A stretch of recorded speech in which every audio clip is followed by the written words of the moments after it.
नमस्कार, स्वागत है आपका सिटी पोस्ट लाइव में और हमारे साथ मौजूद है प्रशांत किशोर जी। कैसे हैं? बस बढ़िया। नवरात्रि आया नहीं कि डांडिया खेलने लग गए आप? कहाँ नवरात्रि में बिहार में डांडिया थोड़ी शुरू हुआ कि आप डांडिया बीजेपी वालों के साथ खेलने लगे? डांडिया तो गुजरात में होता है। बिहार में नहीं होता है, इसलिए आप खेल लिए? नहीं नहीं, हम लोग तो अपना काम कर रहे हैं। तबीयत कैसा है आपका? तबीयत एकदम बुलंद है। आप पर तो केस 12 बज रहा है, रात में 11:30 बज रहा है, इंटरव्यू दे रहे हैं आपको। तबीयत ठीक है तभी तो दे रहे हैं। आप पर 100 करोड़ का मुकदमा हो रहा है, कोई लोअर कोर्ट में केस कर रहा है, कोई मानहानि का केस कर रहा है, कैसे देख रहे हैं? कितना FIR हो गया, मानहानि केस हो गया। अब अशोक चौधरी को पहले ही कह देते हैं कि भाई एक और वकील को बोल दो एक और मानहानि केस करने के लिए, क्योंकि 2-4 दिन में तुम्हारे पर फिर एगो। तो 100 करोड़वा रखे हैं ना। अरे मानहानि का केस करने से कोई फैसला थोड़ी ना हो गया। आप लोग तो ऐसे बता रहे हैं जैसे मानहानि का केस नोटिस भेजना, आप ऐसे बता रहे हैं जैसे लग रहा है कि कोर्ट ने उनको एक्सोनरेट कर दिया। उनको जनता को जवाब देना था, तो जनता को जवाब ना देकर अपने वकील को कह रहे हैं कि कुछ राइट लेफ्ट लिखकर प्रशांत किशोर को भेज दो। उसमें लिखे है कि हम इतने दिन का टाइम दे रहे हैं, मीडिया को बुलाइए और माफी मांगे। तो प्रशांत किशोर माफी मांगेंगे कभी? तो मीडिया को बुलाए हुए हैं, इससे पहले भी दिए थे, माफी मांगे पहले भी एक दिए है ना मानहानि का। क्या हुआ उसका? काहे अशोक चौधरी के पीछे हाथ धो के काहे पड़े? कोई पर्सनल ग्रजेस है क्या? कुछ नहीं। बिहार में 4-5 जो भ्रष्टतम नेता हैं, जो सोशल मीडिया पर लोग लिखते हैं, रास्ते चलते लोग बताते हैं, तो जन स्वराज की एक अपनी सोच है कि छोटे छोटे नेताओं को, छोटे चोरों को नहीं, बड़े जो डकैत हैं, जो लूट रहे हैं, उनको पकड़ा जाए। जन स्वराज ने अपने अभियान में भी कहा है कि अगर जन स्वराज की व्यवस्था जब बनती है तो 100 सबसे भ्रष्ट नेता और अफसरों को। तो सब बीजेपी में ही है सारे भ्रष्ट नेता? नहीं, कहाँ, मतलब राजद वाले भ्रष्ट हैं, बदमाश तो खाली बीजेपी का ना निकाल रहे हैं। नहीं नहीं भाई, राजद वाले भ्रष्ट हैं। CBI का केस चल रहा है, जेल गए, उन पर कार्रवाई हुई, ये बात तो पूरा बिहार जानता है। ये कंबल ओढ़कर घी पीने वाले जो नेता हैं सब बीजेपी जदयू वाले हैं, इसीलिए लोग का कुंडली खोला जा रहा है। मंगल पांडे का साथ नहीं छोड़िएगा। मंगल पांडे तो कहाँ, एक बोल रहे हैं कि आप लाइमलाइट लेने के लिए हमारा नाम यूज कर रहे हैं। तो ठीक है, तो हमारा नाम यूज नहीं होगा, पहले बता दें कि जो बात बोले हैं वो सही है कि नहीं। तो मान ही गए बेचारे कि 25 लाख रुपया हम दिलीप जायसवाल से लिए थे, और फिर ये कहा कि हम इतने ईमानदार व्यक्ति हैं कि देखिए 25 लाख रुपया हमको कर्जा लेके घर खरीदना पड़ा। तो अब उनको हमने कहा था कि भाई 61 लाख का ही बता दीजिएगा और कहाँ से दिए, तो वो जवाब दिए नहीं। तो हमने बता दिया कि आपके उसी मतलब पत्नी के उसी अकाउंट में 2 करोड़ 22 लाख रुपया जमा हुआ है। आपने कहा था कि अशोक चौधरी की जो पत्नी है उनके और उनके समधन के हमेशा ट्रांजैक्शन रहे हैं, उन्होंने दिखाया अपना अकाउंट। अब आपको कौन सा अकाउंट दिखाया, हम किस अकाउंट की चर्चा कर रहे हैं, ये तो कोई दिखाया नहीं। आप लोग कैमरे पे दिखा रहे हैं कि वो अकाउंट लेकर बैठी हैं। बात समधन की नहीं है। आप मेरा प्रेस कॉन्फ्रेंस सुन लीजिए। हमने प्रेस कॉन्फ्रेंस में कहा है कि न्यास के खिलाफ मेरे पास कोई पुख्ता सबूत नहीं है। सवाल अशोक चौधरी से है, मंत्री न्यास के लोग थोड़ी ना हैं। कोई जवाब दे रहा है किशोर कुणाल जी बहुत ईमानदार व्यक्ति, तो हम कहाँ कह रहे हैं किशोर कुणाल जी ईमानदार व्यक्ति नहीं थे। बात अशोक चौधरी की हो रही, तो दाएं बाएं क्यों घुमा रहे हैं? अशोक चौधरी पर जवाब दीजिए कि उन्होंने ये किया है कि नहीं। हमने प्रमाण दिया है कि आप 2019 में विक्रम में 23 कट्ठा जमीन अपने PA दत्त के नाम पर खरीदा कि नहीं खरीदा, उसका प्रमाण है, डीड है, देख लीजिए। बोल रहे हैं कि उस शांभवी अपने कमाई से खरीदी है। ठीक है, 2021 में फिर उसी PA से शांभवी ने खरीद लिया जमीन। तो जब अपनी कमाई से खरीदी तो 34 लाख का जमीन का कीमत 10 लाख रुपए शांभवी ने क्यों ट्रांजेक्ट दिया, बाकी का पैसा क्यों नहीं दिया? और अगर नहीं दिया, कहते हैं चलिए 10 लाख में हुआ, तो रजिस्ट्री होती नहीं वहाँ पर। 34 लाख रुपए की ज़मीन है तो उससे कम में तो रजिस्ट्री होगा नहीं, जो गवर्नमेंट का रेट है उससे उसके नीचे। तो पैसा आपने 10 लाख ही दिया। फिर अगर मान लिया जाए कि 10 लाख पर ही हुआ था, तो फिर 4 बरस के बाद फिर 25 लाख रुपए काहे शांभवी चौधरी ने ट्रांसफ़र किया दत्त साहब को? तो अगर आप कहते हैं कि हमारा कोई लेना देना ही, तो और मान लीजिए कि प्रशांत किशोर को तो आपसे झगड़ा है, प्रशांत किशोर के आप राजनीतिक विरोधी हैं, नीरज कुमार को आपसे क्या झगड़ा है? वो तो आपके दल का प्रवक्ता है, वो क्यों कह रहा है कि आके जवाब दीजिए? RK सिंह तो आपके गठबंधन के नेता हैं, वो क्यों कह रहे हैं कि जवाब दीजिए? भाई प्रशांत किशोर न आप पर इल्ज़ाम लगाए हैं, प्रशांत किशोर की राजनीतिक प्रतिद्वंद्विता हो सकती है, कह रहे हैं कि ये मानहानि के नोटिस से बौखलाए हुए हैं। तो भाई नीरज कुमार नहीं ना बौखलाए हैं, वो क्यों सवाल पूछ रहे हैं? तो आपको नीरज कुमार का बैक मिल गया एक तरफ से, नहीं? हमको बैक की क्या जरूरत, हमारा अपना ही बैक बहुत काफ़ी है। हमारे बैक के भरोसे तो कई लोग राजनीति कर रहा है। हम ये कह रहे हैं कि जब आर.के. सिंह जैसे बड़े व्यक्ति, ईमानदार व्यक्ति, 2 बार 10 साल के सेंट्रल मिनिस्टर, बीजेपी के बड़े कद्दावर नेता बिहार के, अगर वो कह रहे हैं कि नहीं भाई अगर आप पर इल्ज़ाम लगा है तो आकर बताइए, इससे पार्टी की छवि धूमिल हो रही है, ये हम थोड़ी ना कह रहे हैं, ये तो आर.के. सिंह कह रहे हैं, नीरज कुमार कह रहे हैं। तो अशोक चौधरी को ये जवाब देना चाहिए कि नीरज कुमार क्यों आपसे सवाल का जवाब मांग रहे हैं। अगर प्रशांत किशोर पॉलिटिक्स कर रहे हैं या राजनीतिक वजह से आप पर आरोप लगा रहे हैं, तो नीरज कुमार को तो आपके साथ खड़ा होना चाहिए, आपके दल के प्रवक्ता को तो आपके पक्ष में बोलना चाहिए। वो क्यों आपके विरोध में खड़े हैं? अभी जेडीयू जितने भी कार्यकर्ता हैं अब उनके पक्ष में आ रहे हैं, बोल रहे हैं कि प्रशांत किशोर अपनी प्रॉपर्टी का पहले हिसाब दे, बाद में दूसरे की प्रॉपर्टी पे ध्यान दे। ठीक, हमारी प्रॉपर्टी बहुत है, फॉरेन में भी बहुत प्रॉपर्टी रखी। अरे भाई सुनिए ना, मेरी प्रॉपर्टी है, हम तो मंत्री नहीं न हैं, नहीं। अफसर नहीं न हैं, आप पत्रकार हैं, आपके पास पैसा है, आप उसका चश्मा खरीदिए, कपड़ा खरीदिए, प्रॉपर्टी खरीदिए, आपका अधिकार है, टैक्स पे किया, आप खरीद सकते हैं। दिल्ली में, बॉम्बे में लोग हजारों करोड़ की प्रॉपर्टी खरीद रहे हैं, उसमें दिक्कत नहीं है। लेकिन जब आप मंत्री हैं बिहार सरकार में और आपका कोई दूसरा बिजनेस घोषित है नहीं, और तब आप प्रॉपर्टी खरीदिएगा तब ना पकड़े जाइएगा। ये थोड़ी ना कहा जा रहा है प्रॉपर्टी खरीदना थोड़ी ना गलत है। गलत पैसे से, गलत तरीके से जमा किए गए पैसे से प्रॉपर्टी खरीदना खराब है। और अगर प्रशांत किशोर का जो आप बता रहे हैं कि कोई गलत प्रॉपर्टी पैसा है, तो प्रशांत किशोर तो डंके के चोट पर कह रहे हैं सरकार तुम्हारी, ईडी सीबीआई तुम्हारा, जांच करा लो, पकड़ के अंदर। संजय जायसवाल बोल रहे हैं कि प्रशांत किशोर को जेल भेजवा के रहूंगा, मैं बहुत ईमानदार हूं और मेरे ऊपर इसने उंगली उठा ली है। ठीक है बात, तो भाई सरकार आप पेट्रोल चोर बोल रहे हैं, तो जो बोलना था बोल दिए।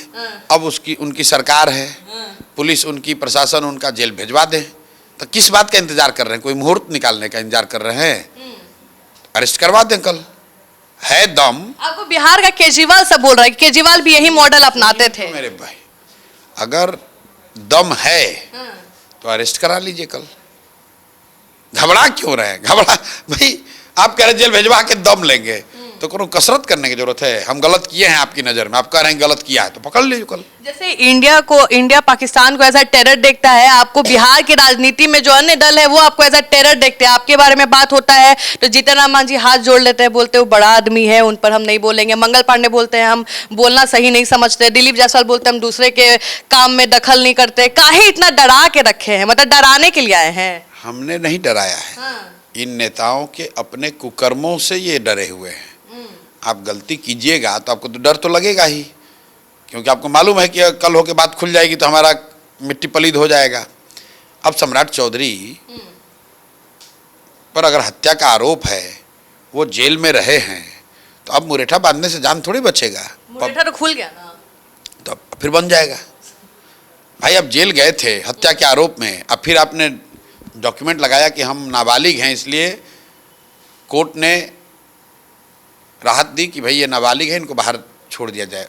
एक्सोनरेट नहीं किया, हत्या के इल्जाम से आपको बरी नहीं किया गया, आपको नाबालिग होने के नाम पर 3 महीने सजा जेल में रहने के बाद आपको छुट्टी मिली। तो अगर ये बात हम कह रहे हैं तो उनको घबराहट तो होगी ही, क्योंकि ये बात तो छुपाए हुए हैं। तो अब अगर वो चुनाव अपने एफिडेविट में इन्होंने उस बात को लिखा नहीं, तो जो भी उनका राजनीतिक विरोधी हो तो कल जाकर केस कर देगा, उनका सदस्यता चला जाएगा। अच्छा, चिराग पासवान को कैसे देख रहे हैं? कैसे देखेंगे? इतने दिन से आपको जो देख रहे हैं, आपको बता रहे हैं कि बिहार से राजनीति करते हैं ऐसे व्यक्ति हैं जो जाति धर्म की ज़्यादा राजनीति नहीं करते हैं, लेकिन बिहार की राजनीति नहीं करते हैं, भाजपा के साथ हैं, इसलिए हमारा उनसे विरोध है। लेकिन हम पूछे कि प्रशांत किशोर को कैसे देख रहे हैं, वोट मतलब काटेंगे आप लोग का, तो बोले हैं कि बिहार की जनता बहुत तेज है, वैसे लोग को वोट नहीं देगी जिनके जीतने के चांसेस ज़्यादा नहीं है। हमारे पास ऑन कैमरा रिकॉर्ड है। ठीक है, तो कह सकते हैं उनका राजनीतिक आकलन है, इसमें क्या दिक्कत है? कुछ बोलिएगा नहीं? अब बोल ही तो रहे हैं। इतना चिराग से प्यार है कि कुछ बोल रहे हैं तो कुछ रिप्लाइया नहीं दे रहे हैं, आगे कुछ होने वाला है क्या? अरे भाई आपको बता दिया कि ये उनका आकलन। ये कोई और बोलता ना सर, राजद या बीजेपी वाले, तो अभी आप पूरा झाड़ दिए होते। अभी चिराग का नाम लिए तो एकदम प्यार से नरमी से बात कर रहे, कुछ बात है? कोई ऐसी बात ही नहीं है। हमारे मित्र है, राजनीतिक विरोधी हैं, व्यक्तिगत हमारे मित्र हैं और राजनीतिक तौर पर विरोधी हैं। जो चिराग पासवान यहाँ सीट लड़ेंगे, वहाँ जनसुराज टिकट नहीं देगा, वहाँ हम लोग नहीं लड़ेंगे। अब देखिए कैसे लड़ाई होती है। अच्छा, तेजस्वी यादव बोले कि प्रशांत किशोर हमको 9वीं फेल कहते हैं, हम 9वीं पास हैं, और बोल रहे हैं कि जब इतना ही एजुकेशन आपको पसंद है तो आपके पार्टी में जो उदय सिंह है वो 12th पास है, तो उनको भी अब हटा के कोई बड़े स्कॉलर को रख लेते जब इतना एजुकेशन आपको पसंद है तो।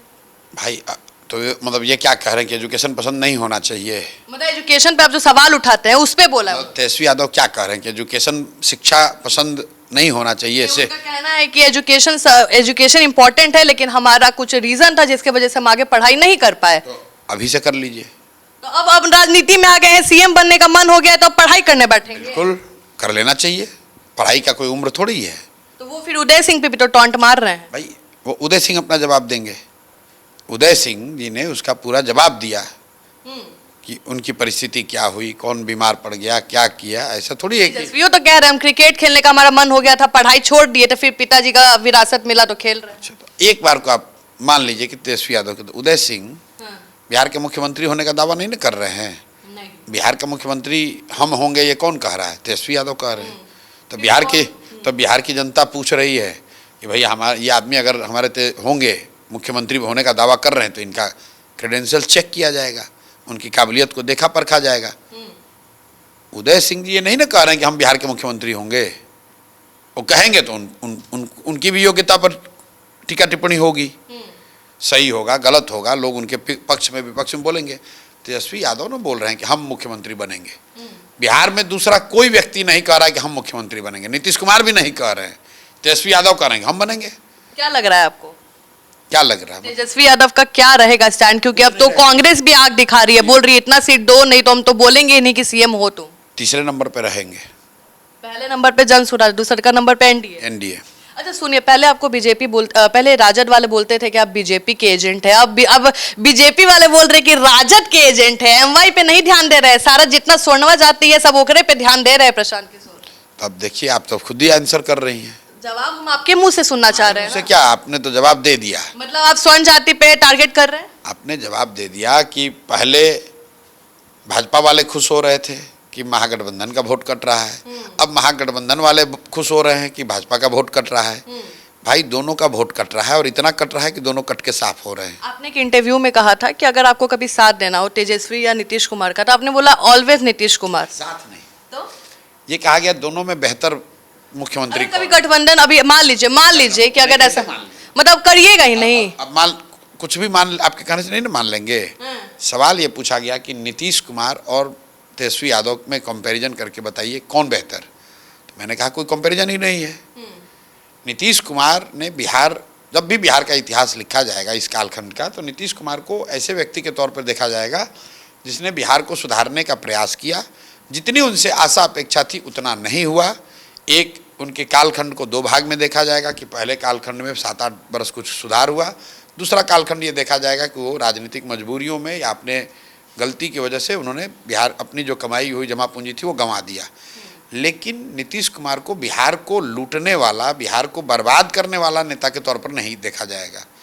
तेजस्वी यादव राजद को बिहार को लूटने वाला, बर्बाद करने वाला, जंगल राज वाला नेता बताया जाएगा। इसीलिए मैंने कहा कि दोनों के बीच में अगर चुनना हो वैचारिक तौर पर या असेसमेंट के तौर पर, तो नीतीश कुमार का कोई तुलना ही नहीं है तेजस्वी यादव से। आप कह रहे थे कि आपकी पार्टी सबसे पहले उम्मीदवार की घोषणा करेंगे, अगस्त से बात चल रहा था, अब सितंबर भी खत्म होने को है। कब? किसी दूसरे पार्टी ने कर दिया उम्मीदवार। इंतजार कर रहे हैं क्या? एनडीए महागठबंधन जो उतारेगा उस हिसाब से जन स्वराज उतारेगा।